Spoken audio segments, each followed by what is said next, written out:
नमस्कार। आज फिर उपस्थित हुआ हूं सूर्य के राशि के परिवर्तन को लेके। ग्रहों के राजा सूर्यदेव 17 जुलाई 2023 को बुध की मूल त्रिकोण राशि को छोड़ के, मतलब मिथुन राशि को छोड़ के कहीं ना कहीं चंद्रमा की साधारण राशि में गोचर करेंगे। 17 जुलाई 2023 से लगभग एक महीने के लिए ये कर्क राशि में गोचर करेंगे, जिसे हम लोग कहते हैं कर्क संक्रांति। सूर्य का कर्क राशि में जाना, सूर्यदेव इस दिन अगर कहा जाए तो दक्षिणायन हो जाते हैं। देखिए, इस गोचर का अगर कहा जाए सभी राशियों पे असर पड़ेगा। कुछ ऐसी राशियां हैं जिनके रुके हुए काम बनेंगे, चीज़ें बढ़ेंगी, कार्यधाम से संबंधित चीज़ों में, धन से संबंधित, प्रतिष्ठा से संबंधित, स्वास्थ्य से संबंधित, संतान से संबंधित चीज़ों में बढ़ोतरी होगी। कारण सूर्य अगर कहा जाए धन है, पद है, प्रतिष्ठा है, बहुत सारी चीज़ें अगर कहा जाए सूर्य से देखी जाती हैं। कैसा रहने वाला है ये गोचर मेष से लेकर मीन तक, इसके बारे में आपको बताऊंगा एक एक राशि के बारे में। मेरा राशिफल अगर कहा जाए चंद्रमा पे आधारित है। चंद्रमा जहां पर भी जन्म कुंडली में बैठा है वो आपकी चंद्र राशि हुई। अगर आपको अपनी राशि का नहीं पता तो नाम राशि के आधार पे भी इस कार्यक्रम को देख सकते हैं। चलिए शुरू करते हैं। सबसे पहले बात करते हैं मेष राशि वालों के लिए ये गोचर कैसा रहने वाला है।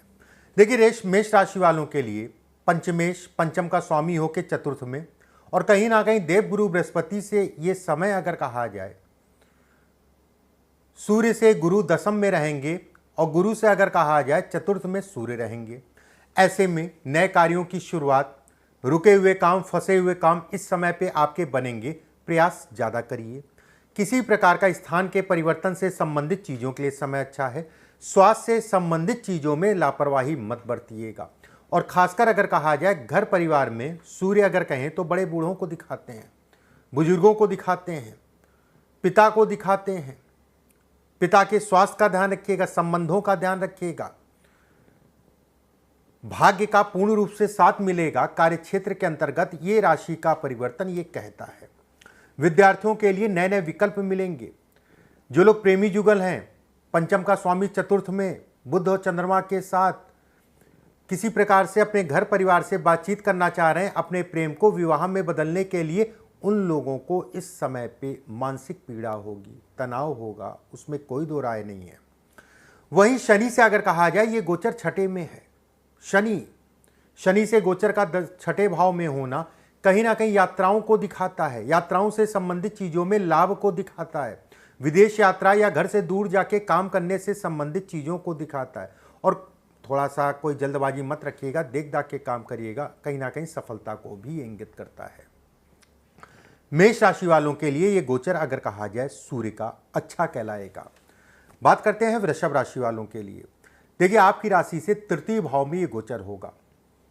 बुध के साथ सूर्य का होना, बौद्धिक स्तर का मजबूत होना, इस समय पे आप देखेंगे अपने आप को कहीं ना कहीं मानसिक रूप से आपको मजबूती मिल रही है। एक बात, कार्यक्षेत्र में आकस्मिक धन लाभ को भी दिखाता है, अचानक से चीज़ें बढ़ने को भी दिखाता है। वहीं ये भी कहा जाएगा जो बच्चे सरकारी नौकरी या सरकारी तंत्र से लाभ लेना चाह रहे हैं उनके लिए समय बेहतर है। भाग्य पूर्ण रूप से साथ देगा। स्वास्थ्य से संबंधित चीज़ों में उतार चढ़ाव आएगा। प्रेम विवाह से संबंधित चीज़ों में तनाव होगा। घर से दूर जाके काम करने के लिए वैसे तो समय ठीक है, कोई दिक्कत वाली बात नहीं है। प्रयास आप करिए, सफलता आपको मिलती हुई दिख रही है। लेकिन वाहन, गाड़ी इत्यादि चीज़ों में सावधानी रखें। वाहन आराम से चलाएं, देख दाख के चलाएं। शनि अगर कहा जाए तो सूर्य से, ठीक है, शनि से अगर कहा जाए सूर्य छठे में है। ऐसे में कहा जाएगा कि 6-8 का एक संबंध बन रहा है। ये संबंध अगर कहें वाहन, गाड़ी इत्यादि चीज़ों के लिए बहुत अच्छा नहीं है। वाहन खरीदना है तो मुहूर्त के अनुसार खरीदें, आपके लिए ज़्यादा बेहतर होगा। वहीं पितातुल्य व्यक्ति या गुरु से कहीं ना कहीं लाभ को दिखाता है। कहीं फंसते हैं, कहीं रुकते हैं, राय ले लीजिएगा, उसके बाद आगे बढ़िएगा। कार्यक्षेत्र में बढ़ोतरी होगी, उसमें कोई दो राय नहीं है। सरकारी नौकरी में जो लोग हैं, प्रमोशन या स्थानांतरण चाह रहे हैं, उनके लिए समय अनुकूल है। उससे संबंधित बातचीत करने के लिए ये समय परिपक्व कहलाएगा। वृषभ राशि वालों के लिए ये राशि का परिवर्तन अच्छे और सुगम परिणाम लेके आया है। बात करते हैं मिथुन राशि वालों के लिए। देखिए, द्वितीय भाव में कर्क राशि में सूर्य का गोचर होगा और सूर्य अगर कहा जाए तृतीय के स्वामी होकर द्वितीय में कर्ज से संबंधित चीजों में तनाव देगा। कहीं ना कहीं व्यर्थ का समय आप जो है अपना बर्बाद करेंगे। अन्य चीजों को लेके अपने काम पे फोकस करके चलिएगा, अपने काम पे जो है मन लगाइएगा, अपने काम पे समय दीजिएगा। नए कार्यों की शुरुआत करना चाह रहे हैं तो देख दाख के करिए। किसी भी प्रकार के झगड़े झंझट वाद विवाद से अपने आप को बचा के चलें। ये समय अगर कहा जाए तो भाई बहनों से लाभ को दिखाता है। किसी भी प्रकार का भाई बहनों को लेकर तनाव चल रहा तो ये समय अगर कहा जाए तो बेहतर है। वहीं ये भी है, शनि अगर कहा जाए तो आपकी राशि से भाग्य में गोचर कर रहे हैं और सूर्य अगर कहा जाए शनि से छठे में है, तो कुछ ऐसी बातें भी होंगी भाई बहनों को लेकर जिसके कारण मन उखड़ेगा या तनाव होगा। अपने भाई बहनों के स्वास्थ्य का ध्यान रखने की जरूरत है। वहीं ये गोचर अगर देखा जाए तो बुजुर्गों का सम्मान, बुजुर्गों से लाभ को भी ये इंगित करता है। घर परिवार के प्रति आपकी जिम्मेदारियां बढ़ेंगी। घर परिवार में कोई ना कोई बुजुर्ग जो है इस समय पे पीड़ित होगा स्वास्थ्य से संबंधित चीज़ों में। ये गोचर अगर कहें सूर्य से चतुर्थ भाव, गुरु से चतुर्थ भाव में सूर्य का जाना मानसिक रूप से आपको कहीं ना कहीं मजबूती देगा। ये गोचर अगर कहा जाए तो सामाजिक आपको प्रतिष्ठा देगा। जो लोग राजनीति में, जो लोग समाज सेवा काम करते हैं, उन लोगों के लिए ये समय अगर कहें तो बेहतर कहलाएगा। मिथुन राशि वालों के लिए गोचर अच्छा और सुगम परिणाम लेके आया है। बात करते हैं कर्क राशि वालों के लिए। देखिए, आपकी राशि के ऊपर ही गोचर होगा। ऐसे में कहा जाएगा सूर्य बुध चंद्रमा अगर कहें तो 17 तारीख को जिस दिन गोचर होगा उस दिन सूर्य के साथ रहेंगे। ऐसे में कहा जाएगा कि ये मान सम्मान, प्रतिष्ठा इत्यादि चीज़ों को दिखाता है। सरकारी तंत्र से लाभ, सरकारी धन, सरकारी तंत्र में वाद विवाद, इन सब चीज़ों से में कहीं ना कहीं सफलता को इंगित करता है। कोई काम रुक रहा है सरकारी तंत्र से, इस समय पे प्रयासों को बढ़ाइएगा। रुका हुआ धन, फंसा हुआ धन अगर कहा जाए तो मिलता हुआ दिख रहा है। ससुराल को लेके तनाव, सूर्य ससुराल को भी दिखाता है। सूर्य अगर कहा जाए ससुराल से संबंधित चीज़ों को भी दिखाता है। सूर्य अगर कहा जाए ससुराल से मतभेद को भी दिखाता है, ससुराल से पीड़ा को भी दिखाता है। ससुराल से अगर कहा जाए तो कहीं ना कहीं तनाव, वो किसी भी प्रकार का तनाव हो सकता है। कोई बात ऐसी हो जाए जिससे आपसी तनाव हो या कोई स्वास्थ्य से संबंधित कोई बात हो, इन सब चीज़ों को इंगित करता है। इस समय पे अगर कहा जाए पंचम का स्वामी है आपकी राशि से मंगल और द्वितीय भाव में शनि से दृश्य शुक्र अगर कहा जाए मंगल की युति। ऐसे में कहा जाएगा कि ये थोड़ा सा 27-28 तारीख तक का ध्यान रखिएगा। जुलाई में 27-28 तारीख तक ध्यान रखिएगा। अगर आप प्रेमी जुगल हैं, प्रेम से संबंधित चीज़ों में बाधाएं और प्रेम से संबंधित चीज़ों में बदनामी को भी इंगित करता है। विद्यार्थियों के लिए नए विकल्प खुलते हुए दिख रहे हैं। वहीं ये भी कहा जाएगा कि वाहन से संबंधित चीज़ों में थोड़ा सा केयर करके चलिएगा। वाहन के ऊपर इस समय पे धन का व्यय ज़्यादा होगा। कर्क राशि वालों के लिए ये पीरियड, ये समय अगर कहा जाए अच्छा है। कुछ चीज़ों में सावधानी मैंने बोली, उन चीज़ों में सावधानी रखिएगा। सिंह राशि से द्वादश में अगर कहा जाए तो सूर्यदेव इस महीने में गोचर करेंगे, मतलब 17 जुलाई से। ऐसे में कहा जाएगा सूर्य आपके लगन के मालिक हैं, आपके शरीर के मालिक हैं। बेवजह का डर, बेवजह का तनाव इस समय पे बढ़ेगा। कहीं ना कहीं नर्वस इस समय पे ज़्यादा होंगे। बेवजह का समय अपना अन्य कामों में मत बर्बाद करिएगा। अपनी दिशा सही रखिएगा। कर्ज लेन देन इत्यादि चीज़ों में बचा के चलिएगा। शत्रु इस समय पे आपके ऊपर हावी हो सकते हैं। वाद विवाद को भी ये इंगित करता है। विदेश यात्रा या घर से दूर जाके काम करने के लिए समय बहुत ज़्यादा अनुकूल नहीं दिख रहा है। वहीं ये भी कहा जाएगा स्वास्थ्य से संबंधित चीज़ों में उतार चढ़ाव को भी इंगित करता है। धन के लिए, पैसे से संबंधित चीज़ों के लिए समय सामान्य है। वहीं आप अपने काम पे फोकस करके चलिएगा। ऊर्जा रहेगी, उसमें कोई दो राय नहीं है। बस सही दिशा रखिएगा। समय को बेवजह जो है बर्बाद मत करिएगा। सिंह राशि वालों के लिए ये गोचर अगर कहें मिले जुले से परिणाम लेके आया है। कन्या राशि से लाभ में ये गोचर होगा और सूर्य अगर कहा जाए द्वादश के स्वामी हो के लाभ में। जो लोग प्रयास कर रहे थे विदेश से धन कमाने का, चाहे वो विदेश जाके कमाएं चाहे यहीं से कमाएं, अगर वो प्रयास कर रहे हैं वीजा, पासपोर्ट या अप्लाई कर रहे हैं, उनके लिए समय बेहतर है। चाहे वो नौकरी हो, चाहे वो व्यवसाय हो, चाहे वो शिक्षा हो, कारण बहुत स्पष्ट साफ है।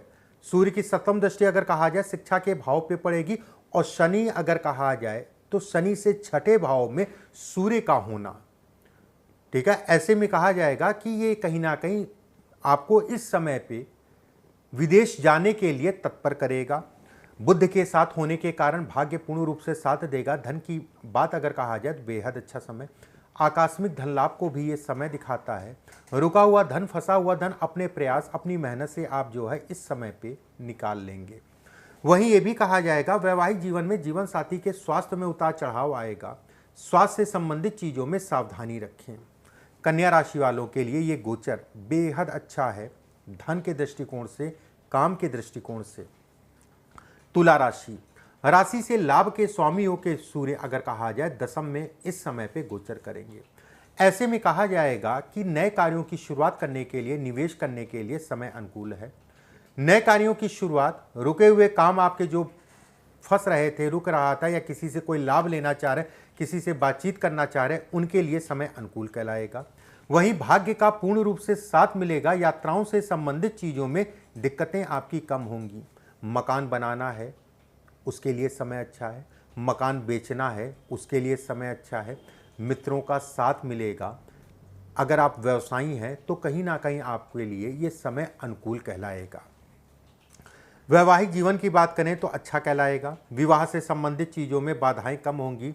विवाह से संबंधित बातचीत अगर करना चाह रहे हैं तो उसके लिए समय अनुकूल है। विद्यार्थियों के लिए कम मेहनत में ज़्यादा लाभ को ये समय अगर कहें तो इंगित करता है। जो लोग हाई स्टडीज़, उच्च शिक्षा के लिए प्रयास करें उनके लिए बेहतर समय है।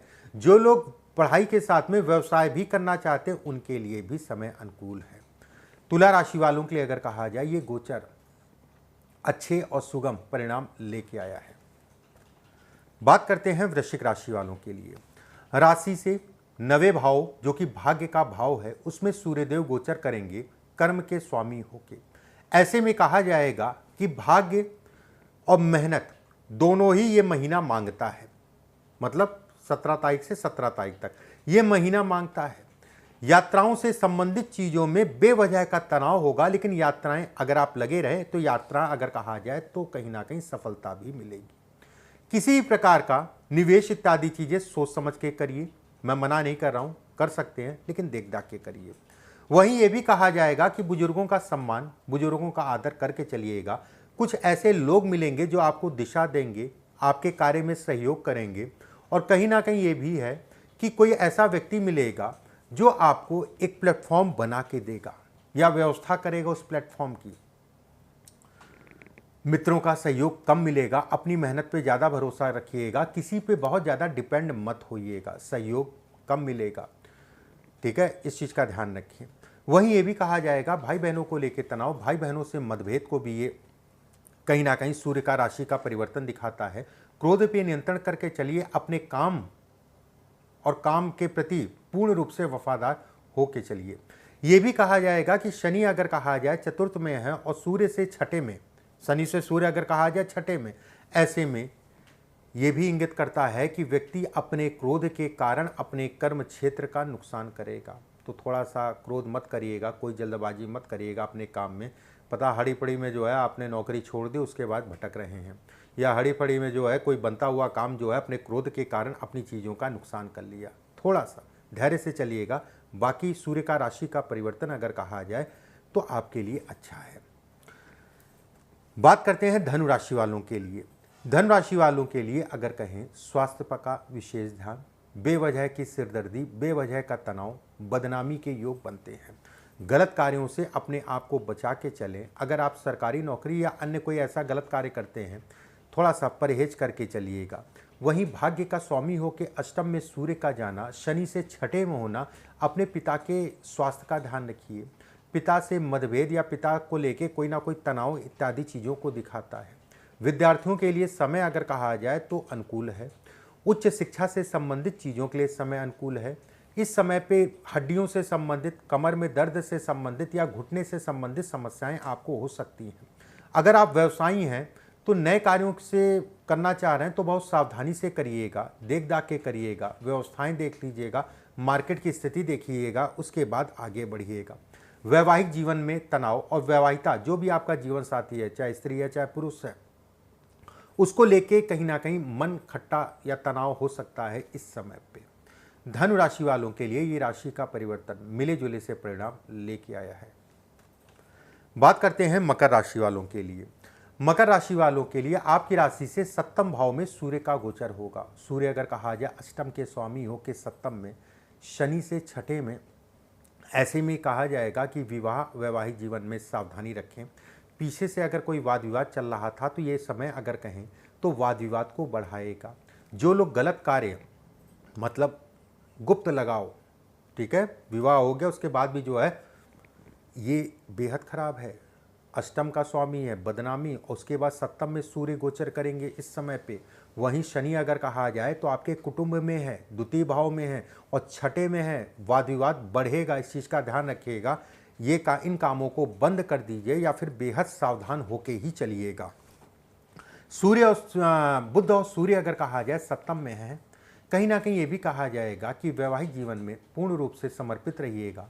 जीवन साथी को कोई भी किसी प्रकार का कष्ट ना होने दीजिएगा। कष्ट मतलब ये कहने का है कि जो लोग मारते हैं, पीटते हैं, अभद्र भाषा का प्रयोग करते हैं, उनके लिए मैं कह दूं कारण बड़ा स्पष्ट साफ है। शुक्र मंगल जो है अष्टम में है और सूर्य अगर कहा जाए अष्टम का स्वामी होके विवाह के भाव में बुध के साथ, और सूर्य से छठे भाव में अगर कहा जाए शनि है। ऐसे में ये कहा जाएगा कि घर की नारी का अपमान करने के उपरांत जो है कहीं ना कहीं आपको अच्छी खासी पीड़ा होगी, ये तय है। वहीं ये भी कहा जाएगा कि अगर आप व्यवसायी हैं तो आपके कार्य क्षेत्र में कोई विशेष दिक्कत नहीं, जो काम आप कर रहे हैं चलता रहेगा। अगर आप राजनीति में हैं, समाज सेवा में हैं, उन सब चीज़ों के लिए समय बेहतर है, उन सब चीज़ों के लिए समय अच्छा है, ठीक है। स्थान का परिवर्तन इस समय पे उचित नहीं है। मकान जमीन से संबंधित चीज़ों में सावधान होके ही चलें। मकर राशि वालों के लिए ये गोचर मिले जुले से परिणाम लेके आया है। बात करते हैं कुंभ राशि वालों के लिए। देखिए आपकी राशि से सप्तमेश होके जो है छठे भाव में सूर्य का गोचर है। ऐसे में कहा जाएगा कि व्यक्ति जो है इस समय पे ऊर्जा पूर्ण रूप से शरीर में रहेगी, कहीं ना कहीं फोकस करने की क्षमता होगी, अपने निर्णय पे व्यक्ति टिका रहेगा। कम मेहनत में ज़्यादा लाभ को भी ये सूर्य दिखाता है। भाग्य पूर्ण रूप से साथ देगा, रुके हुए काम इस समय पे आप पूर्ण कर सकते हैं। वहीं स्वास्थ्य से संबंधित चीज़ों में इजाफा होगा। पीछे से अगर स्वास्थ्य खराब चल रहा था तो ये समय अगर कहें तो स्वास्थ्य में लाभ को ये समय इंगित करता है। वहीं किसी प्रकार का कोर्ट कचहरी वाद विवाद चल रहा था तो उसमें सफलता को दिखाता है। विदेश यात्रा या घर से दूर जाके काम करने के लिए समय अनुकूल कहलाएगा। विद्यार्थियों के लिए नए नए विकल्प को ये समय दिखाता है। वैवाहिक जीवन से संबंधित चीज़ों के लिए भी समय अनुकूल है। कुंभ राशि वालों के लिए ये गोचर बेहद अच्छे परिणाम लेके आया है। बात करते हैं मीन राशि वालों के लिए। राशि से पंचम में सूर्य, बुध और चंद्रमा। ऐसे में कहा जाएगा कि सूर्य से अष्टम में शनि का होना और शनि से पंचम में छठे भाव में अगर कहा जाए सूर्य का होना, संतान को लेके पीड़ा, संतान से संबंधित चीज़ों में तनाव। जो गर्भवती स्त्रियां हैं अपने गर्भ का विशेष ध्यान रखें। धन के दृष्टिकोण से अच्छा है। नए नए विकल्प आपको मिलेंगे, नए नए प्रोजेक्ट आपको मिलेंगे। अगर नौकरी में परिवर्तन चाह रहे हैं उसके लिए समय अच्छा कहलाएगा। लोगों का सहयोग मिलेगा, मित्रों का साथ मिलेगा, उसमें कोई दो राय नहीं है। लेकिन कुछ ऐसे भी मित्र होंगे जो आपसे दूर होंगे इस समय पे, या उन मित्रों को लेके कहीं ना कहीं पीड़ा को भी ये समय या गोचर दिखाता है। महिलाओं को अपने गर्भ का ध्यान रखना है और हार्मोन से संबंधित चीज़ों का ध्यान रखना है। यात्राओं से संबंधित चीज़ों में सावधानी रख के चलिएगा। कर्ज से संबंधित चीज़ों में तनाव होगा लेकिन विकल्प भी आपको मिलेगा। वाहन गाड़ी आराम से चलाइएगा। चोट चपेट के योग हैं और खासकर जो है माथे पे चोट के भी संकेत ये समय अगर कहा जाए देता है। माता के स्वास्थ्य का ध्यान रखिएगा और कोशिशें करिएगा जानवरों की सेवा करें, ठीक है। जानवरों की सेवा करें, आपके लिए अद्भुत उपाय भी कह लीजिए, या सामान्यतः अगर कहा जाए उपायों की बात करें तो जानवरों की सेवा करिए। आपकी राशि से अष्टम में केतु है और केतु से अगर कहा जाए तो दशम में ये गोचर होगा। ऐसे में आपके लिए बेहद फायदेमंद है। ये गोचर अगर कहा जाए तो पेट से संबंधित समस्याओं को भी इंगित करता है। ये गोचर अगर कहा जाए दांतों से संबंधित समस्याओं को भी इंगित करता है। दांतों का मालिक मंगल है, लेकिन कैल्शियम अगर कहा जाए सूर्य मंगल दोनों से ही देखा जाता है। ठीक है। वहीं मीन राशि वालों के लिए अगर कहा जाए, ये राशि का परिवर्तन मिले जुले से परिणाम लेके आया है। इस तरीके से मेष से लेके मीन तक सभी राशियों के बारे में मैंने बताया। अगले वीडियो में फिर आप सभी से मुलाकात होगी। ईश्वर आप सभी को स्वस्थ रखे, सुरक्षित रखे। अभी के लिए बस इतना ही। नमस्कार।